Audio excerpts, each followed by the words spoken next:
Assalamualaikum warahmatullahi wabarakatuh. Ya, kali ini dengan saya Rosian Alam Tarmizi Hasibuan, mahasiswa UMJ jurusan Ilmu Politik 2018. Adapun yang ingin saya sampaikan dan ingin saya jelaskan adalah tentang konstitusi. Setiap negara pasti mempunyai konstitusi masing-masing. Negara Indonesia mempunyai Undang-Undang Dasar Republik Indonesia tahun 1945 sebagai konstitusinya tersebut. Dan adapun pengertian konstitusi menurut beberapa pengertian, salah satunya di KBBI, konstitusional itu adalah segala ketentuan dan aturan tentang ketatanegaraan, undang-undang dasar dan sebagainya. Maksudnya ialah bahwa konstitusi ini diciptakan untuk mengatur ataupun membuat hukum, dan ia adalah sebagai dasar ataupun pondasi, atau yang kemarin minggu yang pernah yang dijelaskan Pak Nasi bahwa konstitusi adalah landasan.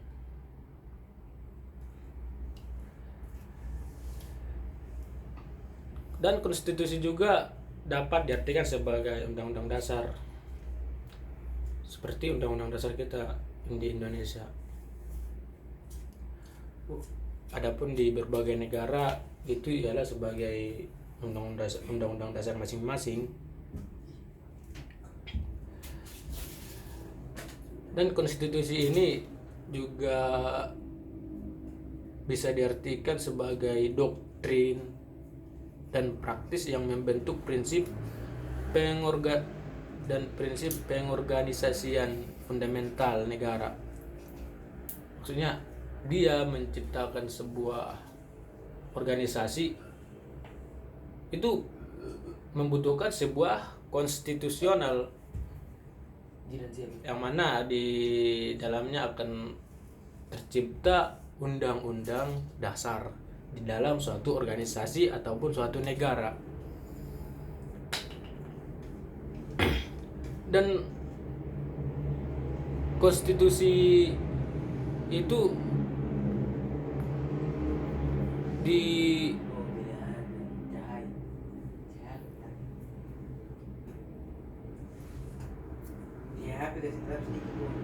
memiliki berbagai jenis. Maksudnya ada dokumen hukum khusus yang menjelaskan bagaimana pemerintahan seharusnya bekerja gitu. Ketatanegaraan tuh diatur di dalam konstitusi tersebut. Maka tercipta dari situ sebuah birokrasi ataupun sistem kerja sistem kerja yang mana ia tercipta dari konstitusi tersebut yang tadi. Dan sederhananya konstitusi mengemukakan sebagaimana hak-hak apa yang akan dijamin gitu.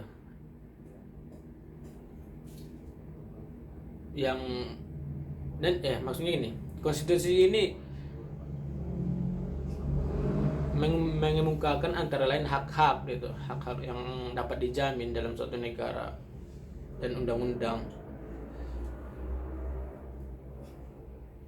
Dan perizinan untuk memilih, membuat undang-undang baru, mengganti undang-undang lama, dihapusnya undang-undang yang berdasarkan hukum gitu, atau penggantian gitu kan.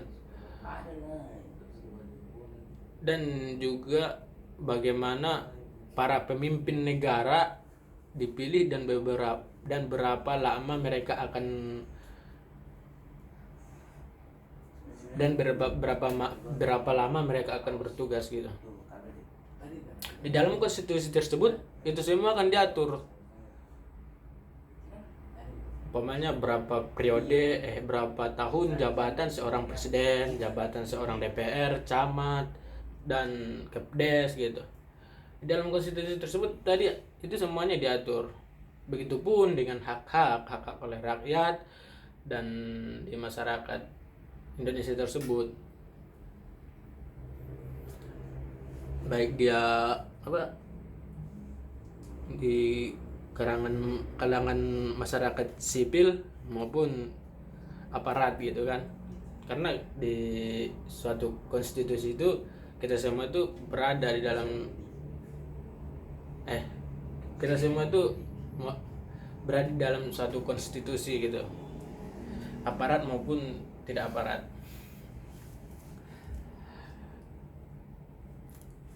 Dan konstitusionalisme adalah bentuk pemikiran, ideologi, tindakan politik yang berupaya mencegah tirani ataupun penindasan.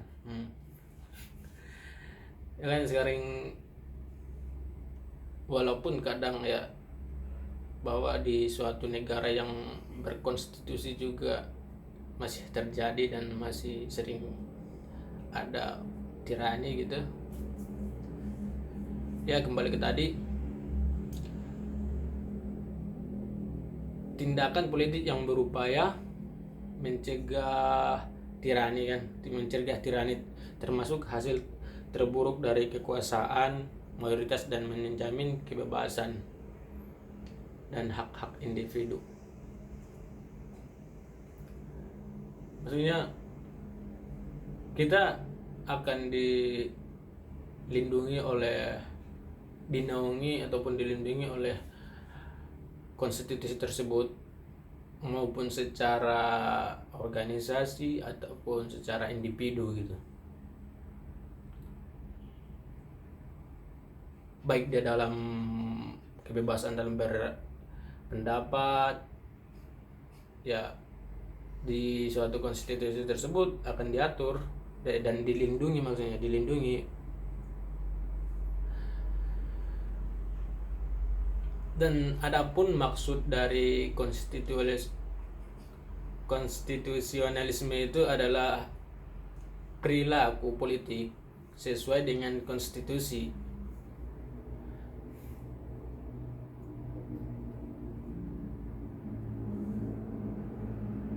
Pemerintah yang terbatas berarti bahwa para pejabat tidak dapat bertindak sewenang-wenang. Di dalam konstitusi tersebut diatur bahwa pejabat pemerintah setempat itu tidak bisa maupun tidak memiliki hak untuk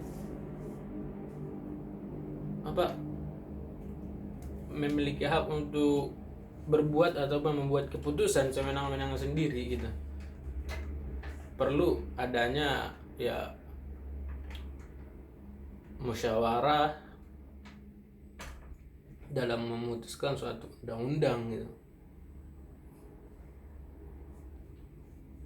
Apalagi dia dalam menegakkan keputusan publik. Suatu pejabat tidak boleh mengambil tindakan tersendiri.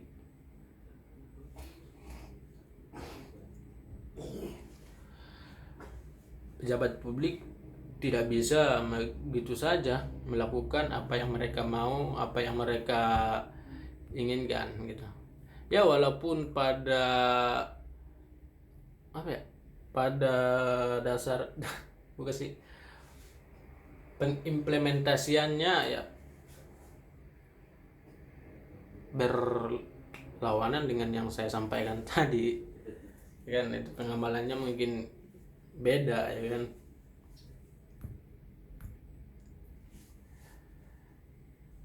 Dan konstitusi ini adalah hukum tertinggi yang membimbing dan membatasi pelaksanaan kekuasaan oleh pejabat pemerintah.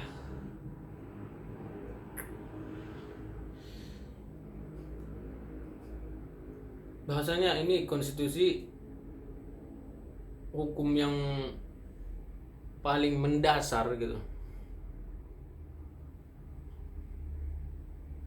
untuk pelaksanaan kekuasaan dan pembimbingan maupun pembatasan di dalam pembatasan para pejabat pemerintah dalam suatu negara gitu.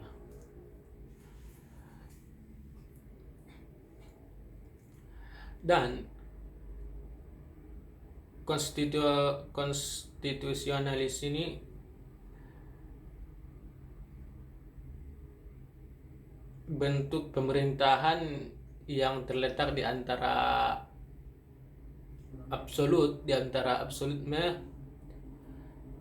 absolutisme dan monarki yang didukung oleh parlemen gitu.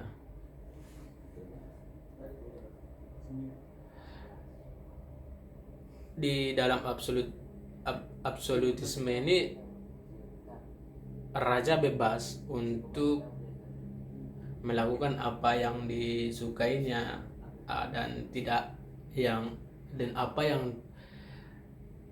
yang tidak dikehendakinya gitu.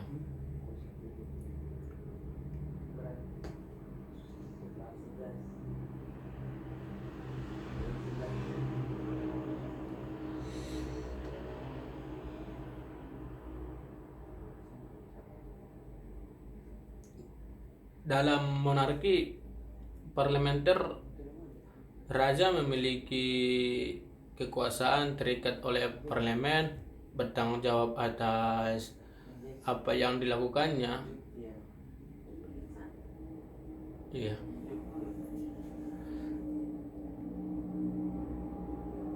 Raja di sini bahwa raja itu memiliki keterikatan oleh parlemen, bertanggung jawab atas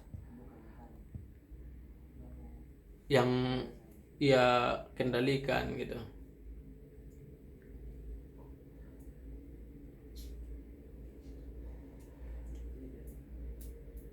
Dan adapun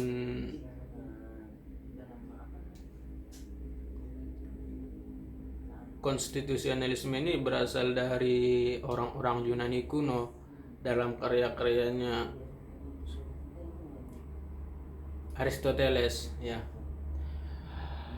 yang menggunakan bahasa Yunani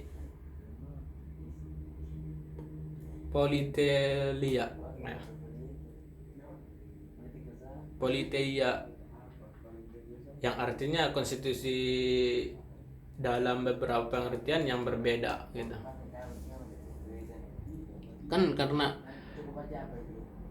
dia itu konstitusi tidak sama gitu kan, bahwa ia memiliki perbedaan. Dan pengertian sederhananya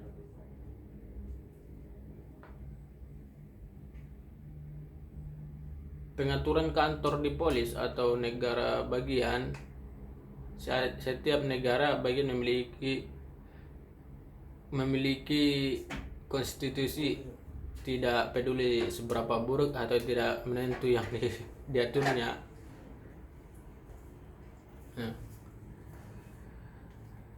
Dan di dalam konstitusi yang baik seperti monarki, aristokrasi dan lainnya, artinya suatu kepentingan seluruh polis gitu. dan di bawah konstitusi yang buruk seperti tirani, oligarki, dan demokrasi miskin. Artinya orang-orang memerintah demi kepentingan mereka sendiri, bukan atas memang musyawarah antara rakyat dan pejabat pemerintah setempat.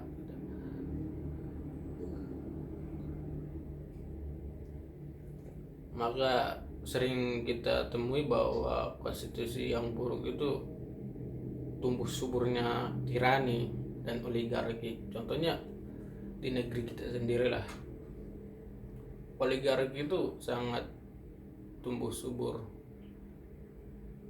dan menyebabkan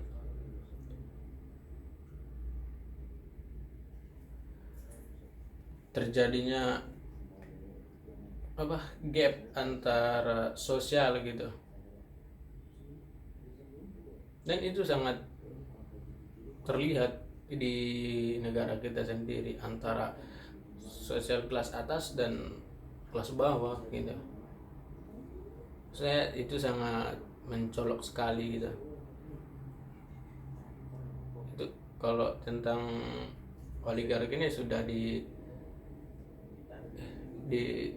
pernah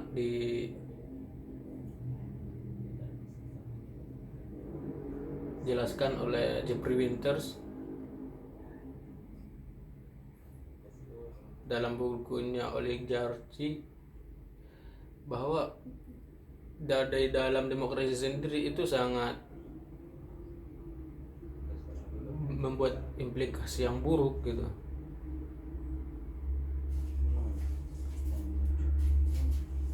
Karena itu hanya untuk menguntungkan sosial kelas atas gitu, para pemilik modal. Yang kaya akan semakin kaya dan yang miskin akan semakin miskin gitu. Tidak ada yang namanya perubahan, apalagi tentang perubahan ekonomi gitu.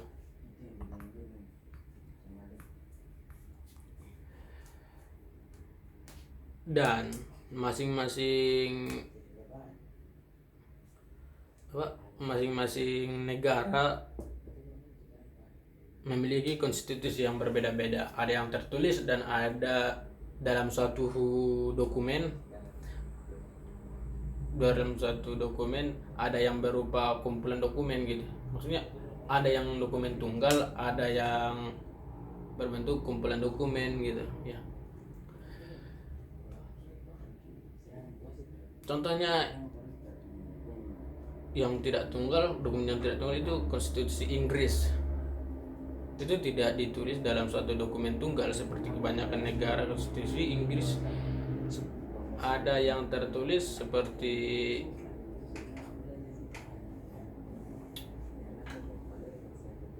ya, dan tidak ada yang tulis gitu ya. Mungkin sampai sini yang bisa saya sampaikan. Mudah-mudahan kita semua sehat walafiat dalam menghadapi pandemi, dan kita selalu menjaga kesehatan badan, lingkungan, dan alam sekitar ya kan. Karena terjadinya pandemi ini itu adalah hanya salah kita sendiri dalam manusia gitu, mengakibatkan keburukan ini terjadi ataupun pandemi ini terjadi. Karena kita kadang melihat kezaliman dan tidak menegurnya gitu, melihat korupsi dan tidak pernah menegurnya dan membuat tindakan gitu. Ya cukup mungkin sampai di sini yang bisa saya sampaikan. Kurangnya saya minta maaf ya. Assalamualaikum warahmatullahi wabarakatuh.